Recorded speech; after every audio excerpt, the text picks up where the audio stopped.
Probably heard by now of the arrest of the former Prince Andrew, charged and facing charges overseas for allegedly handing over government information from the UK government to Jeffrey Epstein when he was serving as a trade envoy. Since then, we've also had the House Oversight Committee release the video of yesterday's deposition of Epstein's money man, Les Wexner, and now we're learning some new information about the Clintons.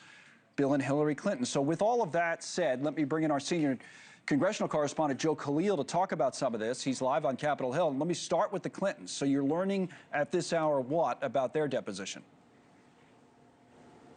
Yeah, so they are no longer going to be here in the Capitol, Connell, as has been the plan since the beginning. Now we know that they're actually going to be at their homes in New York, about an hour north of the city of New York City. And that means that essentially we're going to see another delegation of members of the House Oversight Committee go to them, just like we saw yesterday as they traveled to Ohio for Les Wexner. So in terms of actual substance, it shouldn't change much. But obviously, it's a different environment. You imagine it would be a sort of media circus here in D.C. It may very well, I imagine, be a lot of cameras over there as the Clintons do their deposition.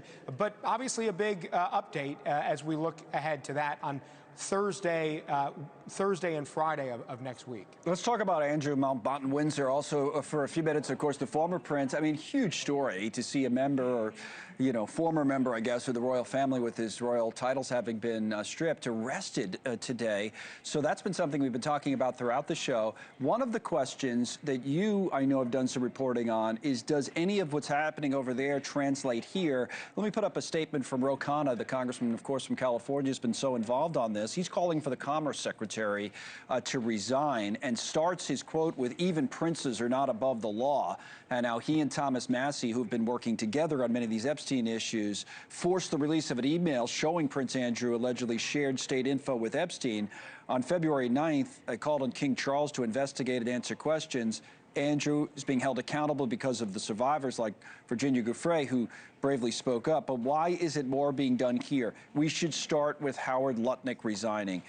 Pick up there, Joe. Tell me about the Lutnick story, how it's changed, and how it's being viewed now by people you're talking to in Washington. Yeah, so Secretary Lutnick did say that he cut off all ties with Epstein in 2005. After the files were released, we then learned, because there was an email between Epstein and Lutnick, that actually they had been in touch well beyond that, even after Epstein had been convicted of the crimes related to trafficking.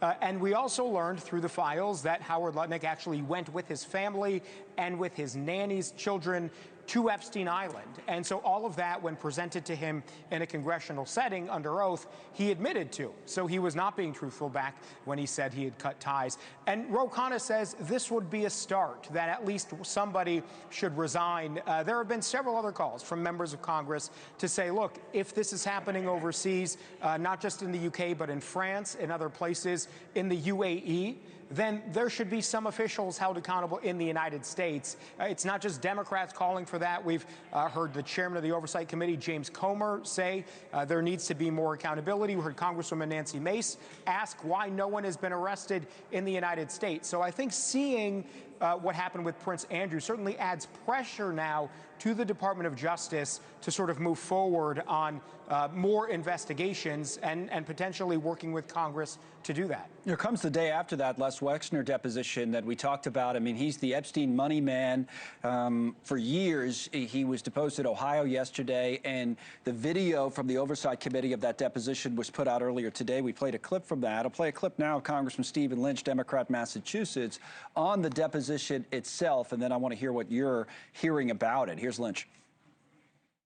In an investigation, you usually follow the documents and you follow the money.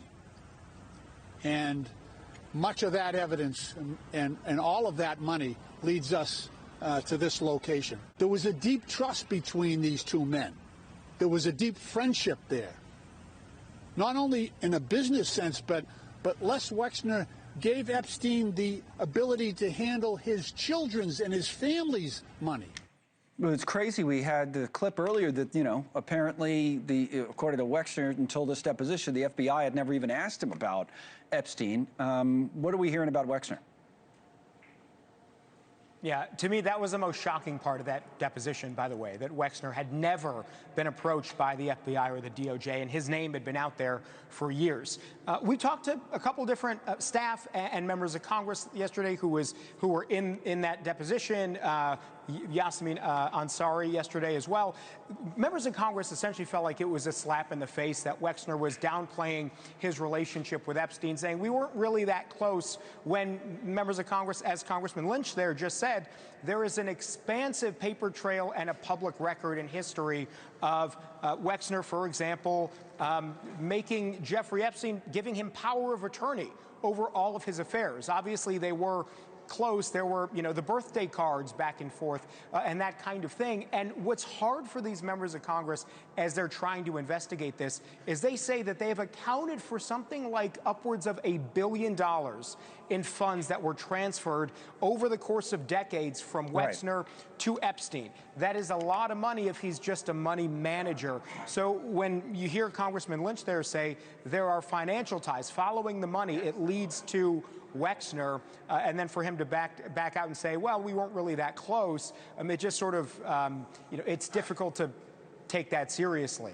But he did say that under oath in his deposition yesterday. Yeah, man, a lot in the last just couple of days on the Epstein story. Joe Khalil's all over it. Thank you, Joe, live from Capitol Hill. Thank you for watching. Subscribe below and download our NewsNation app right now on your phone, and you will get fact-based, unbiased news for all Americans.